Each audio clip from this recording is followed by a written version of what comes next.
गौरवशाली विरासत के बारे में विस्तृत रूप से चर्चा इन्होंने की।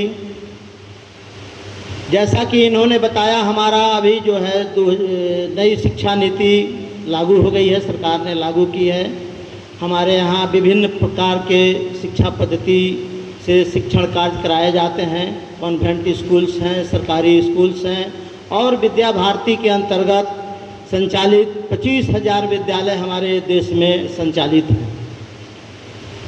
अभी विद्या भारती के अंतर्गत जितने भी संचालित विद्यालय हैं, उनका उद्देश्य इन सरकारी और कॉन्वेंट विद्यालयों से अलग है। इनका स्वरूप अलग है, इनका उद्देश्य अलग है, इनका दायित्व अलग है। विद्या भारती से संचालित जितने भी सरस्वती शिशु मंदिर हैं, विद्या मंदिर हैं, उसमें हमारे संस्कारपूर्ण शिक्षा दी जाती है। बच्चों को एक अच्छे नागरिक के रूप में भैया बहनों को विद्यालय से एक अच्छा नागरिक बनाकर भेजा जाता है। हमारे क्षेत्रीय संगठन प्रभारी ख्याली राम जी जो एक आदर्श हैं हम लोगों के लिए भी और आप लोगों के भी लिए भी, कि जिन्होंने अपना पूरा जीवन समाज के प्रति और राष्ट्र के प्रति समर्पित कर दिया है। समाज के सेवा में अनवरत 24 घंटे अपने आप को समर्पित कर दिया है। हम लोगों को इन्होंने बताया कि हम लोगों का गौरवशाली इतिहास के बारे में हम लोगों को जानने की आवश्यकता है। भैया बहनों की इसकी जानकारी देनी चाहिए। अभी हम लोग केवल 350 वर्षों के इतिहास में सिमट गए हैं जो मुगल कालीन थे। इन्होंने बताया, या हम लोग भी जानते हैं कि हम लोग भारत के खोज को वास्को डी गामा की खोज मानते हैं, जो 1498 में कालीकट के बंदरगाह पर पुर्तगाली नाविक के रूप में आया। क्या उसके पहले हमारे अखंड भारत, जो अखंड भारत था, हमारे चंद्रगुप्त और अशोक के समय में, जिस वक्त चंद्रगुप्त के समय में चीन का यात्री फाहियान आया था, हर्षवर्धन के समय में ह्वेनसांग आया था, क्या उस वक्त भारत नहीं था? तो इस संस्कृति से हम लोगों को निकलना होगा। अपने भैया बहनों को अपने पुरातन संस्कृति और गौरवशाली संस्कृति की जानकारी देनी होगी।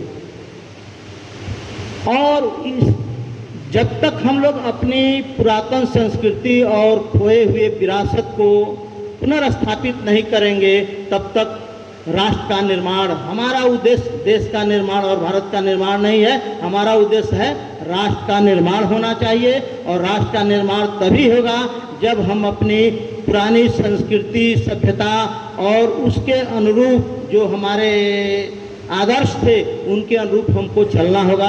अपने बच्चों को इस बारे में बताना होगा और अपने गौरवशाली इतिहास को याद करना होगा और अपने अमल में लाना होगा। इन्होंने बताया कि भारत को सोने की चिड़िया कहा जाता था। सोने की चिड़िया का मतलब था कि भारत हर तरह से समृद्ध था, सांस्कृतिक रूप से, आर्थिक रूप से, हर साइड से, हर तरफ से भारत संपन्न था, सुसंस्कृत था। यहाँ के ज्ञान को देश विदेशों में, यहाँ फाहियान और हर्षवर्धन, फाहियान और ह्वेनसांग यहाँ से ज्ञान और बहुत सारी ज्ञान की किताबें लेकर के अपने देशों में गए और वहाँ उनका प्रचार प्रसार किया। यानी भारत की संस्कृति बहुत पुरानी संस्कृति है और संस्कृति की जानकारी अक्सर पुरानी किताबें जो हमारे संस्कृत में लिखी हुई है, इसकी जानकारी हमें होनी चाहिए। बच्चों को हमें संस्कृत की जानकारी देनी चाहिए। संस्कृत जितनी भी पूर्व की किताबें हैं अक्सर संस्कृत में, संस्कृत सभी भाषाओं की जननी है। वेद, पुराण, गीता, यहाँ की वाल्मीकि, सारे हमारे धर्म ग्रंथ जो हैं संस्कृत में ही हैं।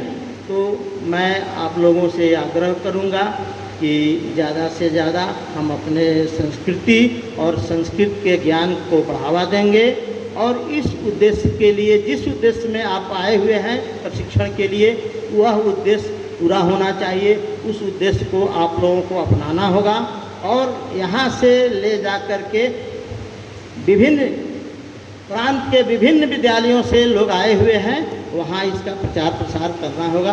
तभी हमारी संस्कृति अक्षुण्ण रहेगी और हम लोग एक अच्छे शिक्षा का उद्देश्य जो है चरित्र निर्माण होता है, एक अच्छे नागरिक का निर्माण होता है।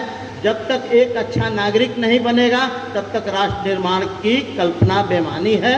और हम लोगों का उद्देश्य होना चाहिए कि हम एक ऐसे सुसंस्कृत समाज का निर्माण करें जो हर तरह से राष्ट्र के निर्माण में सहयोग करे और उससे राष्ट्र का सही निर्माण हो। हम लोग देखते हैं पुष्पेंद्र कुलश्रेष्ठ, आप लोग भी देखते होइएगा, पुष्पेंद्र कुलश्रेष्ठ है। उनका कहना है कि हम लोगों को भारत और देश का निर्माण नहीं बल्कि राष्ट्र का निर्माण करना है और राष्ट्र के निर्माण के बारे में सोचना है। इस सत्र में जो नवीन आचार्य आए हुए हैं, सेवा स्थायित्व वाले आचार्य हैं और लेखा प्रशिक्षण से संबंधित आचार्य उपस्थित हैं। ये लोग अपने उन लोगों के प्रशिक्षण के लिए मैं शुभकामना व्यक्त करता हूँ। नवीन आचार्य जो आए हुए हैं उनके उज्जवल भविष्य की कामना करता हूँ। जो सेवा स्थायित्व वाले हैं वे लोग जो अपनी सेवा विद्या भारती संस्थान को दे रहे हैं उसमें उत्तरोत्तर विकास करें, उसको और अच्छा बनाने का प्रयास करें। और लेखा से जो संबंधित आचार्य आए हुए हैं तो लेखा भी हमारे जीवन में बहुत ज़रूरी है कि हम अपने सारे कर्मों का हिसाब किताब, सारे कामों का हिसाब किताब और विद्या भारती में जो भी कार्यकलाप होते हैं उसका जो है हिसाब किताब रखना अनिवार्य होता है। इससे लेखा प्रशिक्षण में आए हुए लोग इसकी भली भांति जानकारी यहाँ से प्राप्त करेंगे और यहाँ से जा कर के जो मुख्य उद्देश्य हम लोगों के विद्या भारती संस्थान का है उसका प्रचार प्रसार करेंगे, उसको उपयोग में लाएंगे। इन्हीं शब्दों के साथ मैं आप सबों को शुभकामना व्यक्त करता हूँ कि आप लोगों का उद्देश्य पूरा हो, विद्या भारती का उद्देश्य पूरा हो और एक नए राष्ट्र का निर्माण हो जो हमारे पूर्व गौरवशाली इतिहास को प्रख्यापित कर सके, पुनर्स्थापित कर सके। धन्यवाद।